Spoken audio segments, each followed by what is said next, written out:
दोस्तों हाल ही में मैंने कॉन्जरिंग द कल्ट नाम की एक हॉरर मूवी देखी है जिसे कैल्विन मोरी मैकार्थी ने डायरेक्ट करा है। IMDb पे इस फिल्म को मिले हैं 3.5 स्टार्स आउट ऑफ 10 और रॉटन टोमेटोज पे इसकी रेटिंग्स अवेलेबल नहीं है। तो आज की वीडियो में हम फिल्म की कहानी को जानते हुए मूवी के एंडिंग को भी डिस्कस करेंगे। साथ ही हम यहाँ बहुत सारी थियरीज पे बात करेंगे। अब वीडियो शुरू करने से पहले मेरी आप सभी से एक रिक्वेस्ट है कि अगर आपको ये वीडियो पसंद आती है तो वीडियो को लाइक और चैनल को सब्सक्राइब भी जरूर कीजिएगा। So now with that said, let's roll the intro.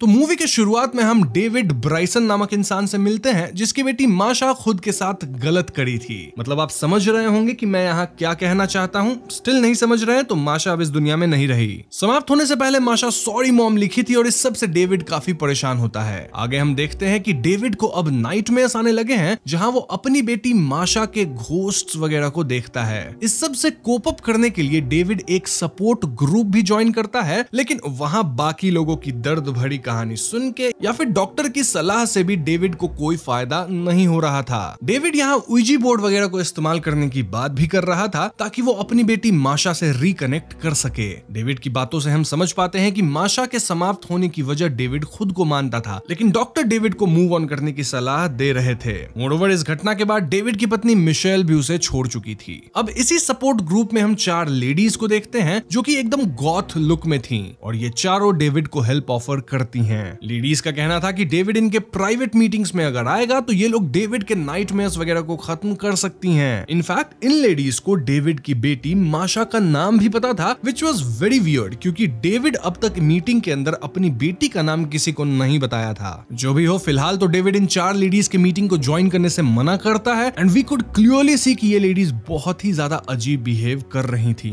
खैर आगे की सीन्स में हम समझ पाते हैं कि डेविड और उसकी बीवी के रिश्ते भी कुछ ठीक नहीं थे और इनके फैमिली में कुछ तो डार्क सीक्रेट था which was kind of unsaid. यहाँ हम डेविड के एक हाथ के रिंग फिंगर में थोड़ा पेन भी देखते हैं जिसके बारे में मैं थियरी सेक्शन के अंदर डिटेल से बात करूंगा। अब एक रात डेविड उइजी बोर्ड का इस्तेमाल करने लगता है जहाँ वो माशा की फोटो भी साथ रखता है। तभी डेविड को ऊपर कुछ हलचल सुनाई देती है और हम डेविड के पीछे माशा की घोस्ट को देख पाते हैं। ऊपर डेविड को एक बॉक्स मिलता है जिसमें माशा की पर्सनल आइटम्स थी, लाइक उसका एक डॉल, उसकी underwear which was very weird and then एक डायरी जिसके पहले पेज पे ही लिखा था private stay out. Still David diary को पढ़ता है जहां काफी कुछ लिखा था। देन कुछ अजीब ड्राइंग्स थी और माशा की कुछ फोटोज थी। इन फोटोज में से एक फोटो में माशा की 4 फ्रेंड्स थी जिनकी शक्ल ठीक से दिख नहीं रही थी। अब आगे डायरी की राइटिंग सीरियस और वियर्ड होती जाती है जिससे हम समझ पाते हैं कि माशा किसी तरह के बड़े इशू से डील कर रही थी। इनफैक्ट ये इशू बहुत पर्सनल रही होगी क्योंकि माशा डायरी के कई पेजेस में सिर्फ वाई कई बार लिखी थी। अब हमें यहाँ बताया तो नहीं जाता कि माशा की एग्जैक्ट प्रॉब्लम क्या थी, लेकिन वीडियो के एंड तक सारे राज खुल जाएंगे।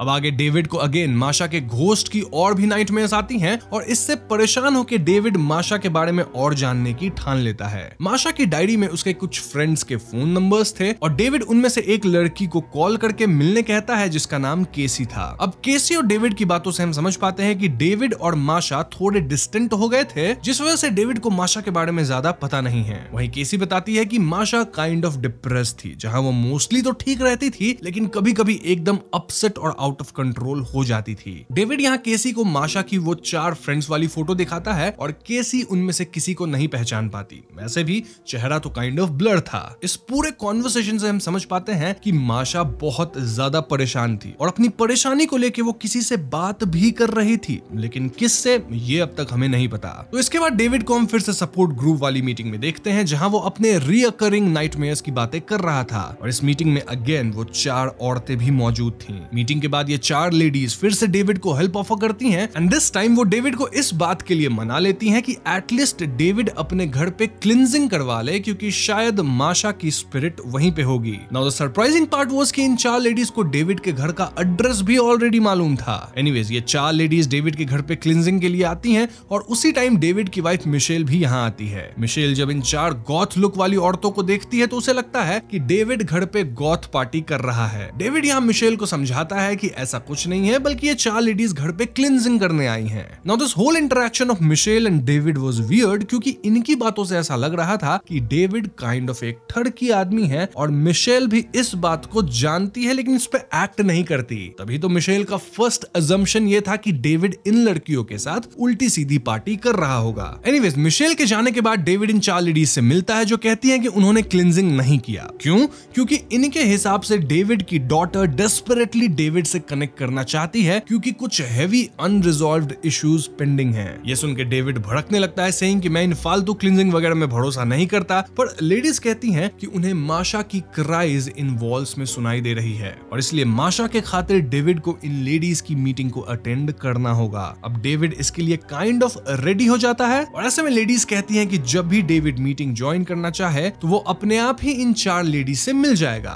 मतलब डेविड को उन्हें खोजने की जरूरत नहीं, अपने आप वो आ जाएंगी समहाउ। जाते जाते लेडीज कहती है कि मीटिंग के दौरान डेविड को माशा की डायरी लेकर आना है और एक क्लोथिंग। अब आगे हम डेविड को फ्रस्ट्रेटेड देखते हैं जहां वो माशा वाली डायरी को फाड़ता है। देन अगेन उसे अपनी बेटी की घोस्ट वाली नाइटमेयर्स आती हैं। इनफैक्ट अब तो डेविड को नाइटमेयर्स के अंदर नाइटमेयर्स आ रहे थे, काइंड ऑफ लाइक इंसेप्शन। अब अगले दिन वर्क पे डेविड को केसी का कॉल आता है जहां केसी कहती है कि जब से वो डेविड से मिली है तब से उसे भी माशा के नाइटमेयर्स आने लगे हैं। केसी यहाँ रिवील करती है कि माशा एक सेल्फ हेल्प ग्रुप में जाती थी जहां वो कुछ फ्रेंड्स बना ली थी जो कि माशा की मदद करती थी विद हर इश्यूज। खैर केसी जब ये सब डेविड को बता के फोन रखती है तो उसे अपने घर में कुछ हुडी टाइप की ड्रेस पहने लोग दिखते हैं एंड सीन यहाँ पे कट होता है। अब उस रात डेविड को घर में उईजी बोर्ड पे रेड लाइट दिखती है और उन 4 लेडीज में से एक लेडी नग्न हालत में उसे अपनी तरफ बुलाती है। डेविड प्लान शीट के थ्रू देखता है और अचानक वो अपने आप को एक अजीब सी जगह पे पाता है जहां वो 4 लेडीज नग्न अवस्था में किसी तरह के रिचुअल की तैयारी कर रही थी। ये लेडीज डेविड से माशा की डायरी मांगती है, देन माशा की एक cloth for the ritual. Now the weird part is कि डायरी तो अब फटा था और पूछने पे डेविड झूठ बोल देता है कि उसे डायरी इसी हालत में मिली थी, जबकि हम जानते हैं कि डेविड ही डायरी को फाड़ा था। मोरओवर डेविड यहाँ क्लोथ के नाम पे माशा की अंडरगारमेंट लाया था, which again is very weird. David in ladies से पूछता है कि ये लोग कहाँ हैं, जिस पे लेडीज जवाब देती हैं everywhere and nowhere, which means कि ये लोग ना तो धरती पे हैं ना ही आफ्टर लाइफ में यानी हेवन या हेल में, रादर समवेयर इन बिटवीन। अब यहाँ पे रिचुअल शुरू होता है जहां ये लेडीज सॉन काइनो की पूजा करती हैं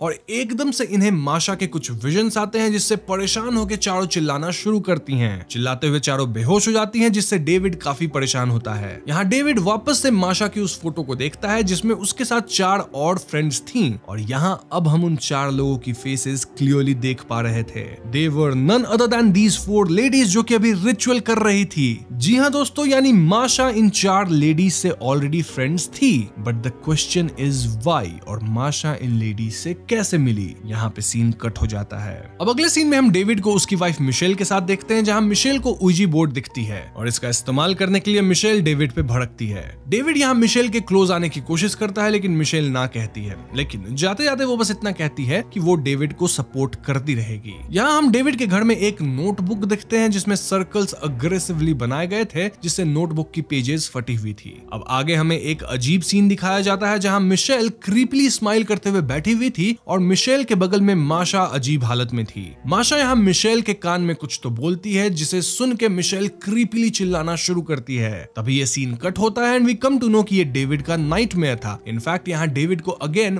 माशा का एक अलग सा नाइटमेयर भी आता है। डेविड इससे बहुत परेशान होने लगा था और अचानक से उसे फिर से रिंग फिंगर में पेन होता है। वो पाता है कि उसके रिंग फिंगर में रेड थ्रेड बंधा हुआ था और थ्रेड का पीछा करते हुए डेविड बाथरूम में पहुंचता है जहां माशा खत्म हुई थी। डेविड यहाँ माशा को देखता है जो कि मृत थी, लेकिन एकदम से माशा बोलने लगती है ब्रिंग मी बैक। माशा बहुत अग्रेसिवली ब्रिंग मी बैक बार बार बोलती है and this again was David's nightmare. अब डेविड यहाँ घर के बाहर उन्हीं हुडेड लोगों को देखता है जिसे केसी अपने घर पे देखी थी। खैर अगले सीन में डेविड ऑफिस में होता है जब उसका एक कलीग उसे इन्फॉर्म करता है कि डेविड से मिलने 4 लेडीज आई थी। डेविड लेडीज के पीछे जाता है और अगले सीन में हम उसे एक बिल्डिंग के बाहर देखते हैं। डेविड यहाँ मिशेल से फोन पे बात कर रहा होता है जहां वो मिशेल से कह रहा था कि वो माशा को वापस लाके सब कुछ पहले जैसा कर सकता है। ऑफ कोर्स मिशेल उसकी बातों पे यकीन नहीं करती, इनफैक्ट वो डेविड को रोकने की भी कोशिश करती है, लेकिन डेविड तो अब इस बिल्डिंग के पास था जहां वो खुद से उन 4 लेडीज वाले रिचुअल करने का प्लान करता है। तो डेविड रिचुअल शुरू करता है जहां वो भी सन काइनो की पूजा करते हुए चैंटिंग्स करता है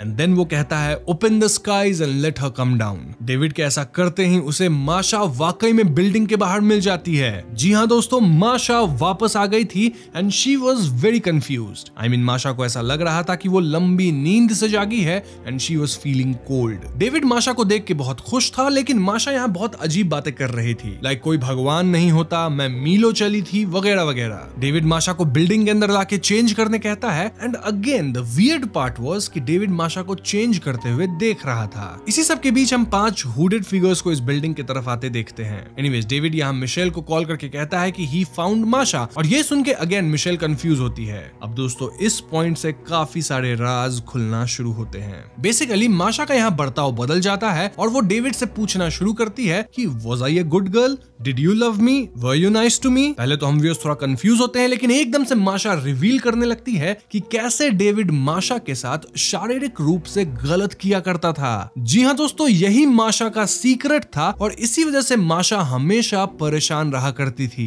क्योंकि डेविड हमेशा अपनी ही बेटी के साथ गलत कर रहा था। वैसे इस चीज की हिंट हमें मूवी के स्टार्ट से दी गई है, जिसपे हम थियरी सेक्शन में ही बात करेंगे। फिलहाल माशा डेविड से दूर भागती है saying I want to play a game. वहीं 5 हुडेड फिगर्स डेविड के करीब आते हैं। इनमें से 4 तो वही लेडीज होंगी, लेकिन 5वें का जब डेविड हुडी हटाता है तो वो कोई मॉन्स्टर निकलता है। वहीं माशा अब डेविड पे छिप के हमला करने लग गई थी और ये पूरी सिचुएशन डेविड के अगेंस्ट थी। माशा यहाँ एक चाकू लेके डेविड पे हमला करके उसे चोटिल भी करती है और इस पॉइंट पे एक और चीज रिवील होता है। बेसिकली डेविड जब उइजी बोर्ड का इस्तेमाल करके या उन 4 लेडीज के रिचुअल से माशा को बुला रहा था तो माशा नहीं आना चाहती थी। क्यों? क्योंकि ऑफ कोर्स वो वापस ऐसे पिता के पास क्यों जाना चाहेगी जो कि उसके साथ गलत कर रहा था। इसलिए माशा की जगह एक मॉन्स्टर यहाँ आ गया है, मतलब माशा रूपी मॉन्स्टर, जो कि फिलहाल डेविड के सामने है। सो यस, हम फाइनली माशा को काइंड ऑफ मॉन्स्टर में तब्दील होते देखते हैं और वो डेविड को काट लेती है। इस हाथापाई में समहाउ डेविड माशा रूपी इस मॉन्स्टर को मारता है। अब इसके बाद जैसे ही डेविड आगे बढ़ता है वो 5 हुडेड फिगर्स आते हैं और डेविड को पकड़ के रिचुअल जैसी जगह पे लिटा देते हैं। देन ये लोग चैंटिंग शुरू करते हैं और एक विच डेविड के पेट पे लगे कट को ओपन कर देती है। वहां से हम माशा को निकलते देखते हैं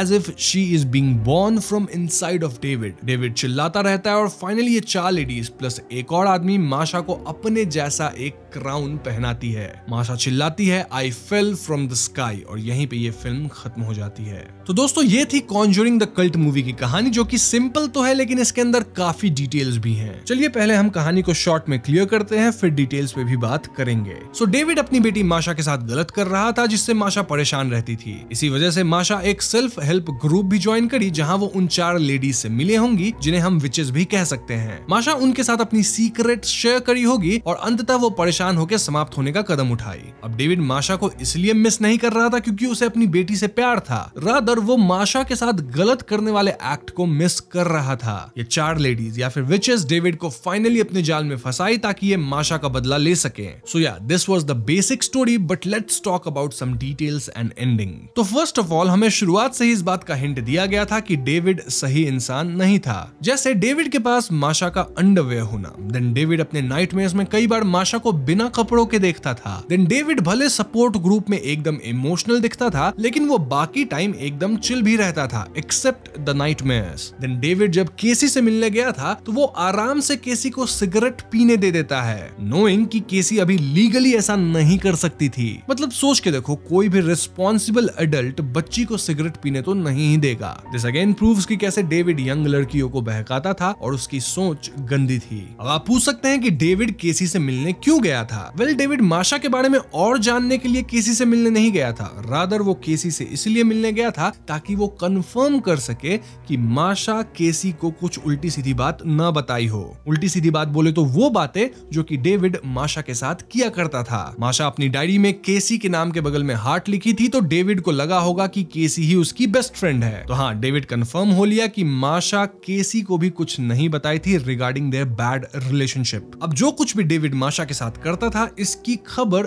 कहीं ना कहीं मिशेल को भी होगी, क्योंकि डेविड के घर पे जब एक और मिशेल आई थी और वो 4 लेडीज को देखी थी, तो मिशेल का पहला शक यही था कि डेविड यहाँ किसी तरह की गंदी पार्टी कर रहा है। So this clearly tells us कि मिशेल को भी डेविड के चरित्र पे शक था ही। ये चीज अगेन क्लियर होता है एक नाइटमेयर के दौरान, जहां मिशेल क्रीपली स्माइल कर रही थी और अजीब तरह से दिख रही माशा मिशेल को कान में कुछ तो बोलती है, जिसके बाद मिशेल एकदम से चिल्लाती है। सो या दिस सीन इंडिकेट्स कि माशा शायद डेविड की गंदी हरकतों के बारे में अपनी माँ को बताई होगी, और भले मिशेल इस पे रिएक्ट करी, लेकिन वो कोई ठोस कदम तो नहीं ही उठाई। इन्हीं कारणों से माशा को ऐसा कदम उठाना पड़ा, और माशा के जाने के बाद डेविड अपनी बेटी को मिस नहीं कर रहा था, बल्कि वो माशा के साथ गलत करने वाली हरकत को मिस कर रहा था। मिशेल जो कि सब कुछ जानती थी, वो भी एंड तक अपने पति को ही काइंड ऑफ सपोर्ट करी। I mean, वो डेविड को छोड़ जरूर दी, लेकिन वो इतना अपसेट तो नहीं ही थी जितना उसे आइडियली होना चाहिए था इस सिचुएशन में। अब माशा जब जिंदा होगी तब वो सब कुछ इन 4 लेडीज को बताई होगी, और ये 4 लेडीज जो कि काइंड ऑफ विचेस थी, वो माशा का बदला ली। देन हम डेविड के रिंग फिंगर में हमेशा दर्द देखते थे, और उसी फिंगर में एक बार रेड स्ट्रिंग भी बंधा हुआ था। अब इसका क्या मीनिंग हो सकता है? वेल, मेरे हिसाब से इसके 2 मीनिंग हो सकते हैं। पहला ये कि डेविड कुकर्म करने से पहले अपनी शादी वाली रिंग उतार देता होगा, और उसी फिंगर में दर्द होना काइंड ऑफ सिंबलिज्म है। देन ये भी हो सकता है कि माशा के साथ गलत करने में डेविड को उंगली पे किसी तरह की चोट आई हो, which was then represented by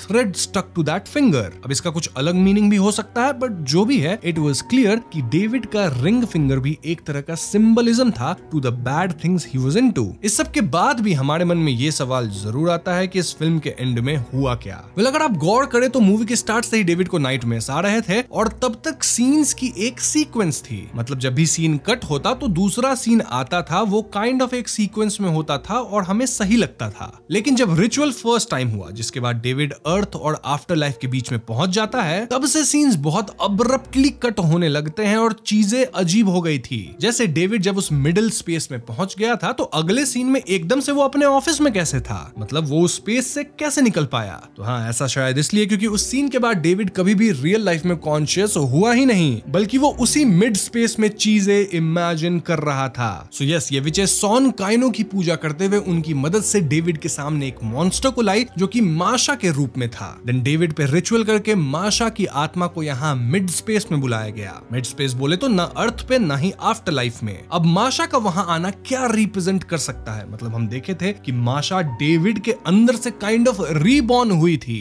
well, अगर सोचा जाए तो ये सब डेविड के शरीर के साथ नहीं, बल्कि उसकी आत्मा के साथ हो रहा था। यानी रियल लाइफ में डेविड पक्का नहीं बचा होगा, क्योंकि उसकी आत्मा तो यहाँ मिड स्पेस में फंस गई और वीकेंड से खत्म ही हो गई। सो रियल लाइफ में या तो डेविड कोमा में गया, या फिर अब माशा उस पे हावी होके उसकी जिंदगी जिएगी उसके शरीर के अंदर। आई पर्सनली बिलीव कि डेविड कोमा में गया होगा, मतलब माशा उसके थ्रू नहीं जिएगी। वो काइंड ऑफ एक रीबर्थ दिखा रहा था माशा की स्पिरिट का, कि कैसे वो दबी हुई थी लेकिन अब वो काइंड ऑफ फ्री हो गई है। बट यहाँ आप किसी भी थियरी में मान सकते हैं, लेकिन अगर सेकंड थियरी सही होती है, जहाँ पे माशा एक्चुअली में डेविड के थ्रू जिएगी, तो मे बी माशा मिशेल से भी बदला ले, क्योंकि मिशेल भी माशा की बहुत मदद तो नहीं ही करी थी। माशा का अंत में चिल्लाना कि आई फेल फ्रॉम द स्काई इस बात को रिप्रेजेंट करता है कि अपना बदला लेने के लिए वो सन काइनो की मदद की, जो कि काइंड ऑफ शैतान था। और द फॉलन वन या fell for the sky usually devils को रिप्रेजेंट करते हुए बोला जाता है। हालांकि मैंने गूगल करके सन काइनो के बारे में जानकारी निकालने की कोशिश करी, लेकिन ऐसा कुछ सब्सटैंशियल मुझे मिला नहीं।